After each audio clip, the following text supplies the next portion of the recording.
हाचिको हा जपानमधील अकिता जातीचा एक अत्यंत इमानी कुत्रा होता.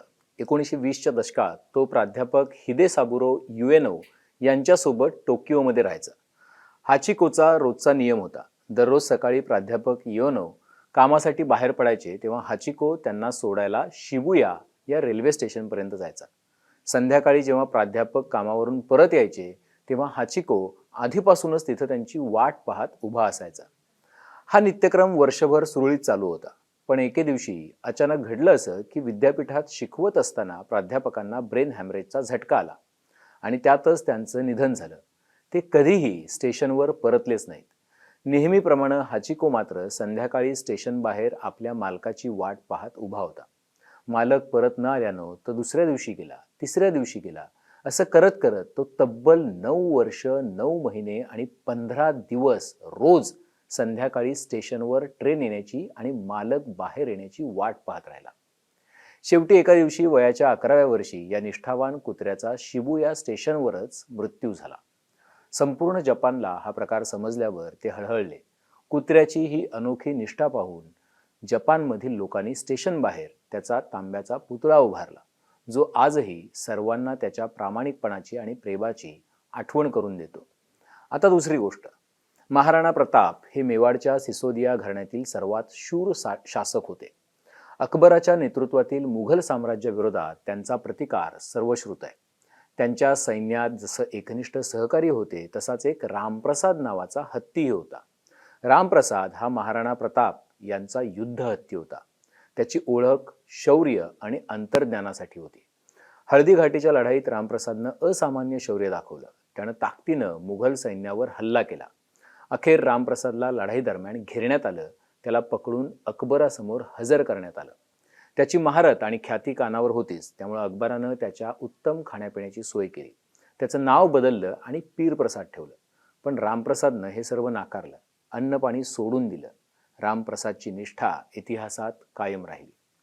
तुम्ही म्हणाल की या गोष्टींचा आजच्या विषयाशी काय संबंध आहे? तेच जाणून घेण्यासाठी हा व्हिडिओ जो आहे तो शेवटपर्यंत बघा. नमस्कार, मी अभिजित करंडे. मुंबई तकच्या सेंटर पॉईंटमध्ये आपल्या सर्वांचं स्वागत आहे. महाराष्ट्रात ऑपरेशन टायगरनं धुमाकूळ घातलाय. ठाकरेंच्या 6 खासदारांनी बंडाचं निशाण फडकावलंय. हे 6ही खासदार 2024ला मशाल या चिन्हावर निवडून आलेत. त्यावेळी यातल्या 1-2 लोकांची भाषा काय होती ती बघा. सगळ्यात आक्रमक असलेल्या खासदार ओमराजेंपासून सुरुवात करू.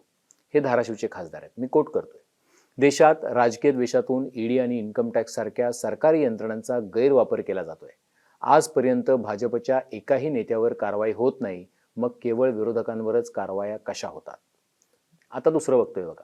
सत्तेची मस्ती करणाऱ्यांना इशारा देताना जशी भरती असते तशी ओहोटी देखील असते आणि सत्तेच्या खेळात कोणीही ताम्रपट घालून येत नाही, हे लक्षात ठेवा, असं म्हणत त्यांनी भाजपच्या कारभारावरती हल्लाबोल केला होता. दुसरे नेते आपल्या मुंबईचे संजय दिना पाटील, ते काय म्हणाले होते बघा. भाजप ईडी आणि इतर तपास यंत्रणांचा गैरवापर करून विरोधकांना दाबण्याचा प्रयत्न करत असल्याचा त्यांनी आरोप केला होता. दुसरं एक त्यांचं विधान होतं की विरोधकांच्या आमदारांना आणि खासदारांना फोडण्यासाठी भाजप सत्तेचा आणि पैशांचा वापर करत असून या वृत्तीमुळे महाराष्ट्राच्या राजकारणाचा बाजार झालाय. बाकी आष्टीकर, संजय देशमुख, बंडू बॉस उर्फ संजय जाधव आणि साईबाबांची शपथ घेणारे वाकचौरे, भाऊसाहेब वाकचौरे, ही सगळी मंडळी लढली ती महायुती विरोधात. बघा, ओमराजे लढले भाजपचे नेते आणि आताच्या उपमुख्यमंत्री सुनेत्रा पवारांचे भाचे राणा जगजितसिंग पाटील यांच्या पत्नीविरोधात. संजय जाधव लढले रासपच्या जाणकारांविरोधात. शिर्डीचे भाऊसाहेब वाकचौरे लढले भाजपच्या सदाशिव लोखंडेंविरोधात. हिंगोलीचे नागेश आष्टीकर लढले शिवसेनेच्याच बाबूराव कदमांविरोधात. संजय दिना पाटील लढले भाजपच्या मिहीर कोटेचांविरोधात. यवतमाळच्या संजय देशमुखांनी शिंदे सेनेचे माजी खासदार हेमंत पाटलांच्या पत्नीविरोधात निवडणूक लढवली. सांगायचा मुद्दा हा की जर उद्धव ठाकरेंनी 2019ला युतीचा धर्म न पाळून काँग्रेस आणि राष्ट्रवादीसोबत महाविकास आघाडी स्थापन करून चूक केली होती किंवा गुन्हा केला होता, तर मग आता महाविकास आघाडीच्या मतांवर निवडून आलेल्यांनी काय केलं हा प्रश्न आहे. पण 300 पेक्षा जास्त खासदार एनडीएकडे असताना सुद्धा ही जी फोडाफोडी सुरू आहे ती का, हा प्रश्न सर्वात महत्वाचा आहे. आणि त्या प्रश्नाचं उत्तर मिळाल्यानंतर तुम्हाला कळेल की आपचे खासदार, तृणमूलचे खासदार आणि आता शिवसेनेचे खासदार पक्ष सोडून का जात आहेत. एकतर विरोधात असाल तर निधी मिळणार नाही, तुमच्या लोकांची आणि मतदारसंघाची कामं होणार नाहीत. ही शिक्षा वजा नवी रीत सत्ताधाऱ्यांनी अंमलात आणली आहे.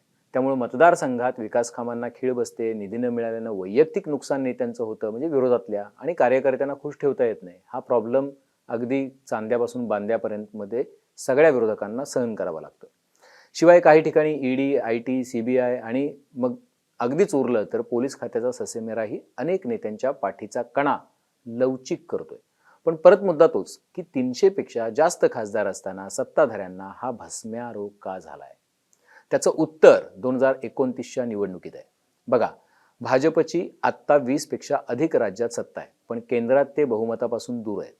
उत्तरेतला त्यांचा प्रभाव लोकसभेच्या निवडणुकीत ओसरताना दिसला. म्हणजे उत्तर प्रदेश, बिहार, राजस्थान, पंजाब, हरियाणा, उत्तराखंड वगैरे ठिकाणी त्यांना अपेक्षित जागा मिळाल्या नाहीत 2024ला. त्यात अजूनही केरळ, कर्नाटक, तामिळनाडू, तेलंगणा आणि आंध्रात म्हणजे साऊथमध्ये भाजपला म्हणावं तसे पाय पसरता आलेले नाहीत, किंबहुना त्यांना तिथं ॲक्सेप्टन्सच नाहीये. जर देशावरची सत्ता कायम राखायची असेल तर भाजपच्या मतदारांचा प्रभाव असलेल्या राज्यात जास्त जागा वाढल्या तरच सत्तेत येण्याची खात्रीही वाढते. अर्थात उत्तरेत जो हिंदुत्वाचा प्रभाव आहे त्याचा फायदा भाजपला होऊ शकतो. आता त्या जागा वाढवण्याचा मार्ग म्हणजे डिलिमिटेशन, अर्थात मतदारसंघ पुनर्रचना.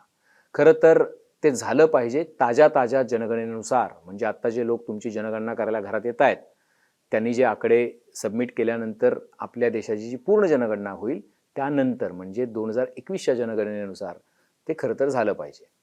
पण 2011च्या जनगणनेनुसारच डिलिमिटेशन विधेयक रेटण्याचा कार्यक्रम सुरू आहे.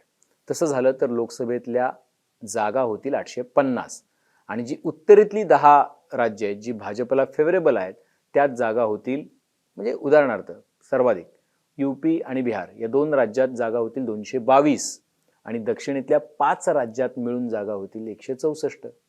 हा असमतोल उत्तरेचं राजकारणातलं आणि देशातलं प्रभुत्व वाढवणार आहे. त्यामुळे एखाद्या पक्षानं केवळ उत्तरेतल्या 80% जागा जिंकल्या तरी तो पक्ष परत सत्तेत येऊ शकतो. त्यामुळंच हा सगळा खटाटोप सुरू आहे.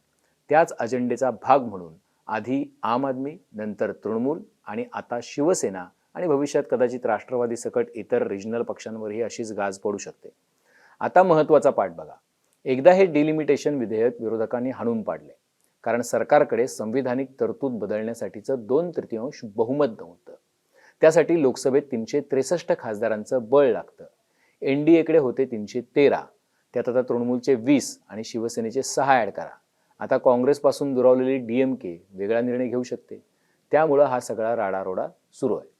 आता हे विचार वगैरे जे आहे, म्हणजे सगळ्यात शेवटी येऊन जिथं थांबतं ते हे विचार वगैरे, हिंदुत्व किंवा राष्ट्र वगैरे आणि बऱ्या पोकळ बाता जे मारणारे आहेत ते सांगतील त्यावर तुम्ही किती विश्वास ठेवायचा हे तुम्ही ठरवा. बाकी महाविकास आघाडी म्हणून ज्या मतदारांनी या संजय देशमुख, आष्टीकर, वाकचौरे, संजय दिना, संजय जाधव आणि ओमराजे वगैरेंना निवडून दिलं त्यांनी आपलं तोंड फोडून घ्या, अगदी आरशात बघून फोडून घ्या. कारण यांच्यावर तुम्ही विश्वास ठेवलात. आणि यापुढे एक गोष्ट नक्की लक्षात ठेवा की कुठल्याही पक्षाच्या कुठल्याही नेत्यावर विश्वास ठेवण्यापेक्षा एखादा हाचिको पाळा, म्हणजे कुत्रा पाळा, म्हणजे निष्ठा हा शब्द तरी जिवंत राहील. बाकी तुमची काही मतं असतील तर ती निश्चितपणे नोंदवा. बेल आयकॉनवरती क्लिक केलं तर अपडेट्स मिळत जातील. आणि सर्वात महत्त्वाचं म्हणजे मुंबई तकचं यूट्यूब चॅनल सबस्क्राईब करायला विसरू नका.